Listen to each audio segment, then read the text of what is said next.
be with us today and to subject yourself to this interview. We're delighted that we can have this time together. My honor. Yes. Your preaching has been such an influence on so many lives. Your preaching was decisive in helping me discern my own call. And it was particularly your practice of expository preaching that meant so much to me and has meant so much to so many. And I just wanted to talk with you about that today, especially. You've been called the best expository preacher in America in our time.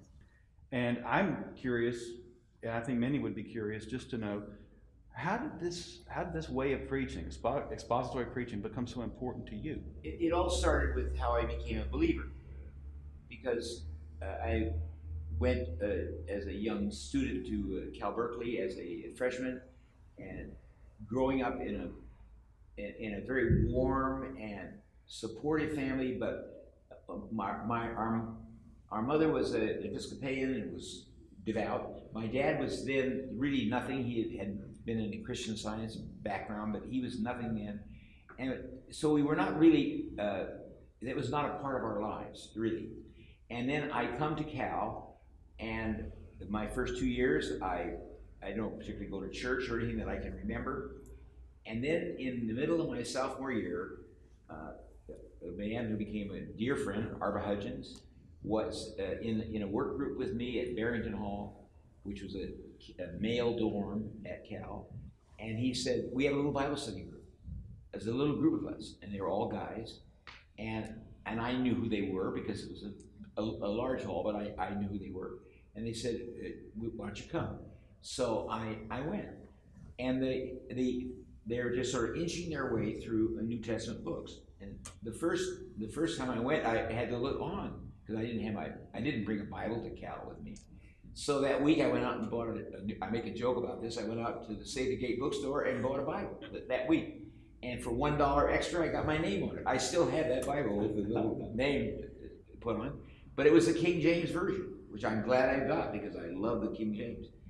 But I went to the Bible study group the next week, and I said I had a Bible now. And they said, oh yeah, that's nice. So we're reading the RSV, because they were all looking at the RSV. So then I had to go out and get another Bible that week, paperback back that time. To make a long story short, one day I just said to myself, I think I would like to be a pastor like our college pastor was. Carl Thomas was college pastor at the church. I'd like to do that because I'm enjoying this so much. And I went and talked to Dr. Mugger, and he said, well, you have to go to seminary. So I applied, and I applied to Princeton Seminary. And I went really almost as a really raw recruit in terms of knowing anything really about theology or about the historic great verities. While I was there, I began to yearn for the same sort of small group Bible study, male Bible study group I'd had in Berkeley. And I'll never forget, Glenn stood up in this rowdy place and he shouted out, hey you guys, this guy is from the seminary and he's said he'd like to lead us in a Bible study group. Do you want to do that? And they said, okay. And so that began what was for me in my 3 years at Princeton. So that was the beginning of my career at Princeton. As a matter of fact, Princeton Seminary forgave me the need to have field ed because I had 5 of these small Bible groups, study groups, at Princeton and 1 at Rutgers. And Princeton knew about it. If I could get somebody to look at the text, sooner or later, the text would always point them to its center. The Old Testament, by anticipation, points to Jesus Christ, the fulfillment. The New Testament, by witness, points to Jesus Christ. He wins their respect. And I concluded at that point, while I was a student at Princeton, that the best ethics would come when you're focused on Jesus Christ, who the Old Testament points to. That's far better than looking at grim passages to find guidance in the Old Testament that need to be fulfilled. And they were fulfilled by Christ. And I came up with a definition of exposition. It's enabling a text to make its own point. and then that's very important. You've got to let a text make its own point within its setting. Then that's the context. And then because it points to Christ, always, then you have a right to say, within its gospel fulfillment setting, let it make its point. But wait it out and let it happen. And when I came to Seattle here, I decided to build my ministry with youth around small Bible study groups. Your Bible studies were the means by which you began to build this ministry, and it transferred to your pulpit ministry. Yeah. C.S. Lewis has one of the best lines on Bible study. Tell me what the hard words mean, and you've done more for me than 1,000 commentaries. See the words, and then ask, why was that word used? What did the word mean when St. Paul used it? Or and since I'm, in my view, our Lord taught mainly in Greek, because I go with Anne Rice. When he was in the flight to Egypt, they went. The Holy Family went to Alexandria. Alexandria was the one city in the empire that did not persecute Jews. That's important then for a pastor, not to jump in too quickly to give major interpretations. Let the text unfold. And I think that approach to teaching honors the text and also protects us from a lot of, you might say, extravagant statements. I always say about Bible study that lean is better than luxurious. The leanest interpretation is usually the best. The extravagant interpretation is usually an agenda foisted upon the text. Yes. Did you realize how deeply rooted this way of preaching is in the Reformed tradition when you began? Well, I did when I read Luther's commentaries. I love Luther. And now he's in our Augustinian Reformed tradition, but Calvin also. What I loved about Calvin is how clear he is, and how words are so carefully chosen by Calvin. And the way he does his summaries at the beginning of each chapter, there's that kind of, but it's very expositional. And as a Bible expositor, except for he didn't do Revelation, but he did every other book, and his commentaries are always clear. Like Bart said, he didn't much care whether you liked him, but he wanted to be sure you understood him. Right. And there is that clarity of letting the words be what they're really saying. And that lean rather than luxurious model of interpretation protects you from a lot of nonsense that can happen. Yes. Claritas and brevitas. Yes. The model. Yep. But also this commitment to lectio continua preaching, that is, preaching through books of the Bible consecutively rather than a common lectionary or topical or thematic preaching. This is what distinguished Reformed and Lutherans from the beginning, was this commitment to lectio continua preaching. And you have modeled this so brilliantly for so many years. Where did you see it modeled before? Had you heard that kind of preaching before? I wouldn't say that Bob Munger modeled it as much. Bob Munger was very, in the pietistic tradition, almost the Methodist pietistic tradition, in many ways. But he was Reformed, and his big secret was his Christ-centeredness. But his approach to the text would be to honor the text and then focus on Christ, and that's what he did that really helped me. So I wouldn't say but John Mackay was expositional. Yes. And I always credit John Mackay as a bigger influence, and almost Helmut Thielicke, because Thielicke always, and I love this about Thielicke, he always tries to make 3 observations or 4 observations, and I borrowed that from him. I'll do that. I'll make observations on the text. First, let the text speak as best you can help, and then make some observations. And then the observations, like in John Mackay, the observations ended up with fireworks often in his sermons. That's where there would be a lot of fireworks. But it's because the text is now being allowed to explode, being allowed to really break free. And I think that is a wonderful moment when that can happen. Yes. Does that kind of preaching over time shape congregations in ways that thematic or topical preaching might not? Well, you know, I think it does. Luther used to end. I put this in one of my articles I wrote on Exposition. The influence of Luther's lectures on Romans was quite substantial with me, because he would end a section by saying, "That's enough for today." Yes. That's the way to. And so in my own article I wrote on Exposition, I said Exposition should end quickly. End your sermon quickly. Now, yesterday, even here at UPC did it, and people kidded me afterward, because they knew that George Hinman had asked me to preach on Romans 4 and Romans 5 in his series on Romans. So I took him literally. In Romans 4, I set it up, and I said, and I didn't say, well, that's enough for today, but I did say, now, next week. See, I was famous for that.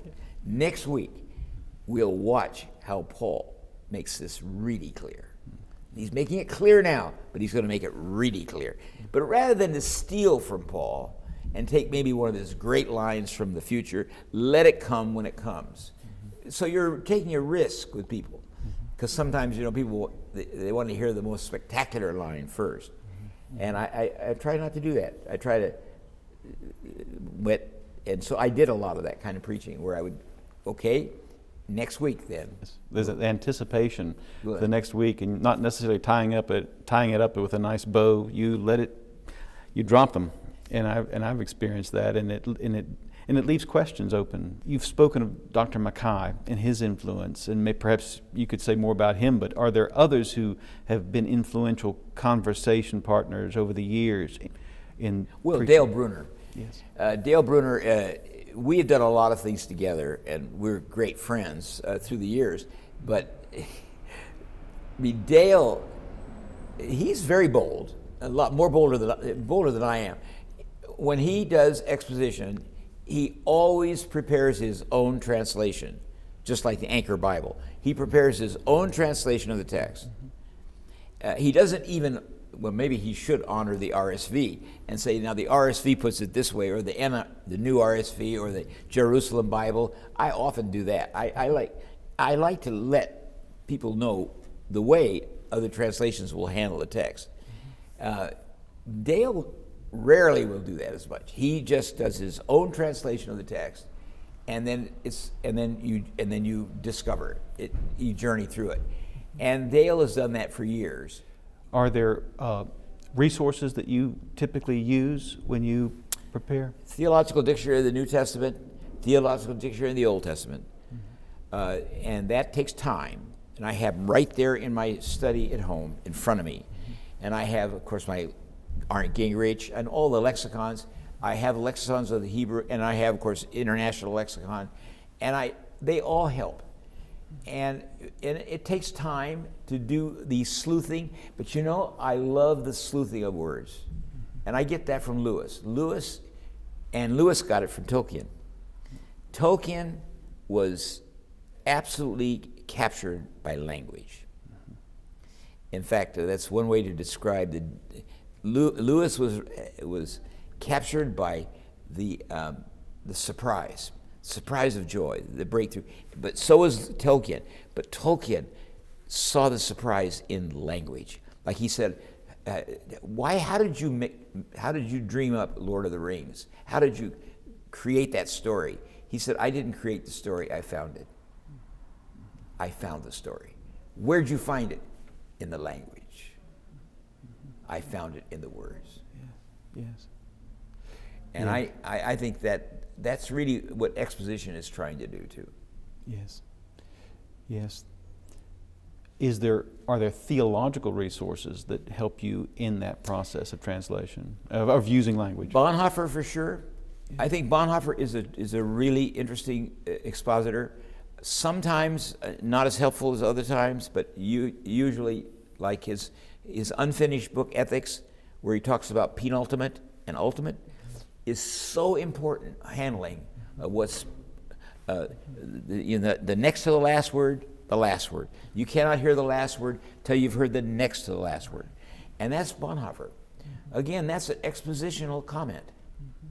It's expositional. You got to let a text get you ready for a great breakthrough, and I like him. So, but I like Bonhoeffer. I've read him extensively. I have everything of Bonhoeffer, as much as I can. I have everything of Karl Barth, and I love Karl Barth's attention to words. I just love it. Even in the little book, Dogmatics and Outline, the use of his understanding of language is so good. And Lewis, of course, and Tolkien. I love Tolkien's brilliant essay on fairy tales, which is in the letters to Charles Williams. That's the best part of that book. Better than Dorothy Sayers' story on the story, better than Lewis. But Tolkien got it. That sudden turn of joy, and his explanation of the sudden turn of joy. And really he's sharing his eucatastrophe argument that won Lewis to Christ. It was that argument from Tolkien. And it is a word. It was a word study. If I recall from some of your C.S. Lewis studies, there is a reason why Lewis went from the sort of apologetics at stake in Mere Christianity to the Chronicles of Narnia.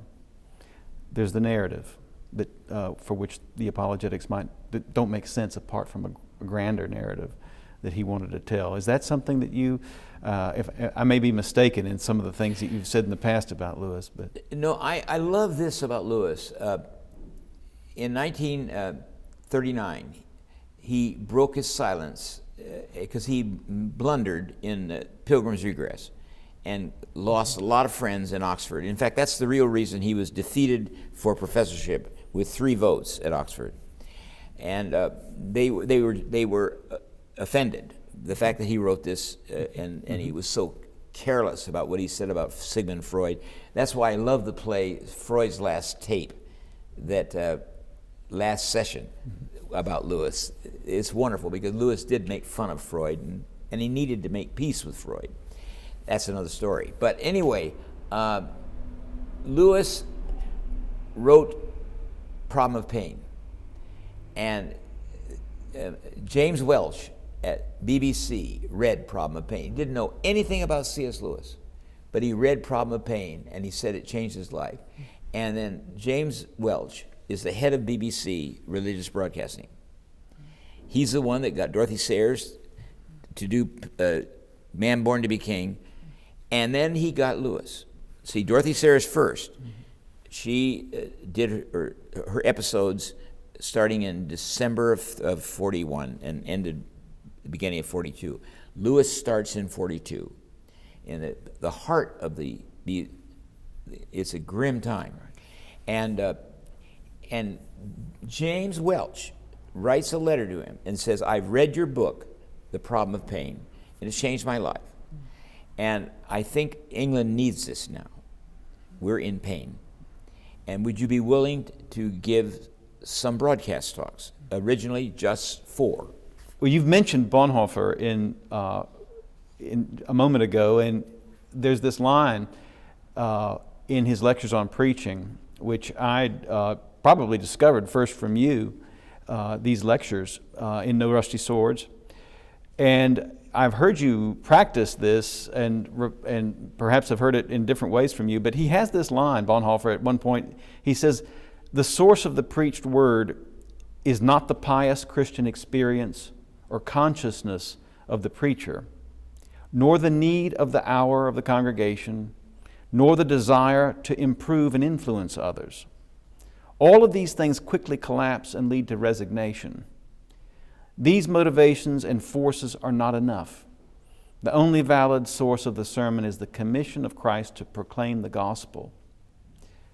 The contemporary situation is not sufficient to determine the content of the sermon. The dealings of God with men as they are testified in the Bible, as they are testified to in the Bible and made known through the teachings of the church is sufficient. Oh yes, of course, I agree with this too. If you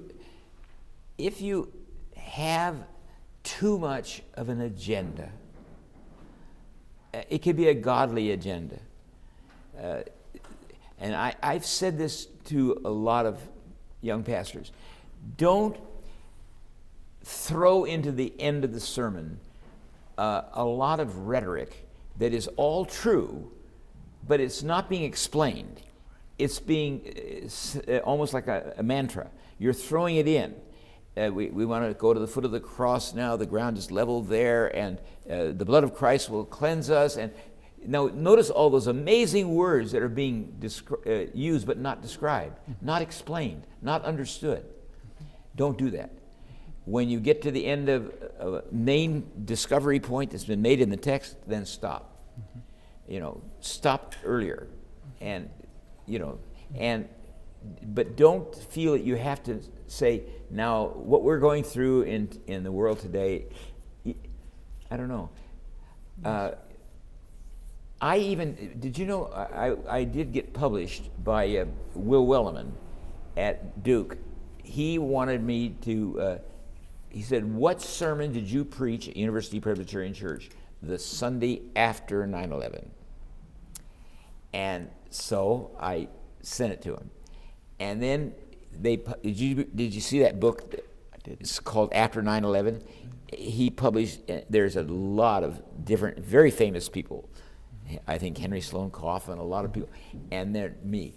But mine is really one of the only ones that I just stuck to my text. And then we prayed. And I often treated great national tragedies that way, that in the pastoral prayer, we're going to pray about it, but the sermon, we're going to stick with the text that we were in and let it speak. And then hope that by the Holy Spirit's is the one that makes things relevant anyway, that it will be relevant. But it just so happened that the text that I had, that I was in the midst of, turned out to be a great text for that Sunday, according to Will Wellerman. He put it in there. Yes, I stuck to the Lectio Continua text as well. And I learned this from you, but also from Barth and Bonhoeffer, that the text somehow absorbs the world. This business of trying to make the Bible relevant to my world is part of our problem. It's making our world relevant to the text. Yeah. And I think I've learned that as much from you as anyone. Yeah. Barth has a line where he didn't like Tillich's approach, that Tillich's correlation is we'll discover what are the huge crises, and then we'll see where the Bible is relevant. But then Barth had that great one-liner. I think it's in the letters to Bultmann that Urban is published. Then that means that we get to ask the questions. What if God can ask questions? Let the text ask the questions. And it does. It will. Yes. Many congregations, I suppose because they've had experienced expository preaching in ways that have been boring or poorly executed, but many congregations would be a little wary of having someone who said, I would like to do expository preaching. What are some of the what advice would you give to a congregation that well, let me go back and rephrase this. I'm looking at my notes and trying to make sense of this. Many congregations do not want or think that they do not want this sort of preaching, perhaps because it's been poorly executed or performed in the past. But what advice would you give to a congregation that wants expository preaching? Are there conditions for the possibility of this in a congregation? I would say, and I've said this to a lot of young pastors, model it without telling them what you're doing. Model, and one way you can model it is offer a special class that sounds very interesting to people and they are willing to, and maybe it's over something that is very currently, on their mind. And in that, then, find opportunities to let a text really speak in the midst of that, in that study. How do you keep these sermons so from being so boring? Can you say something about the mystery of preaching? Mm-hmm. Yeah, there is a mystery, and I do think it has several components. One is the biggest is the mystery of the Holy Spirit itself, the fact that God Himself makes His own validation and does the validating. The other, though, is the fact that we need people fluency. You need to know, if you're in a ministry where near a high school, you need to know about that high school, and you need to know the kids in that high school. You need to know what they're doing, and that's people fluency. And then I think the biblical fluency, studying so that you do understand the text yourself, and that's hard work.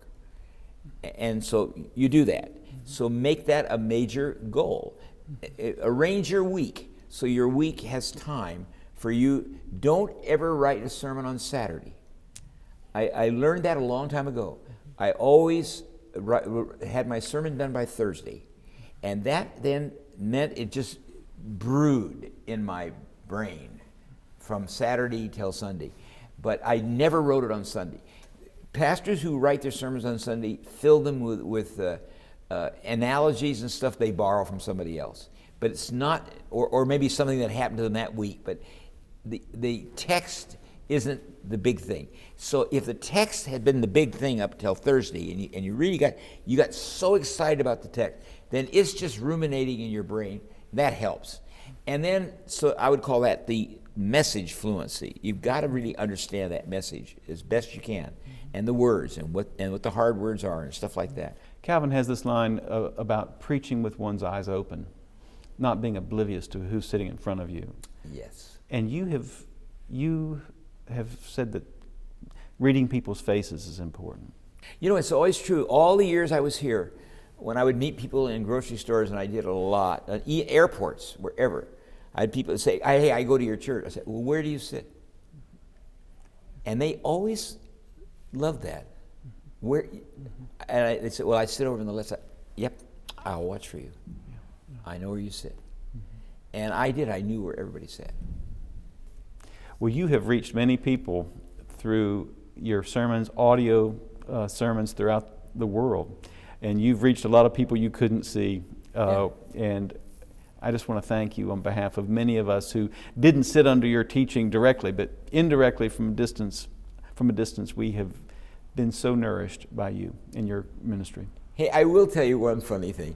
I was asked to give a sermon and tape it here that was on the national, when they had the national pulpit, it was NBC had it.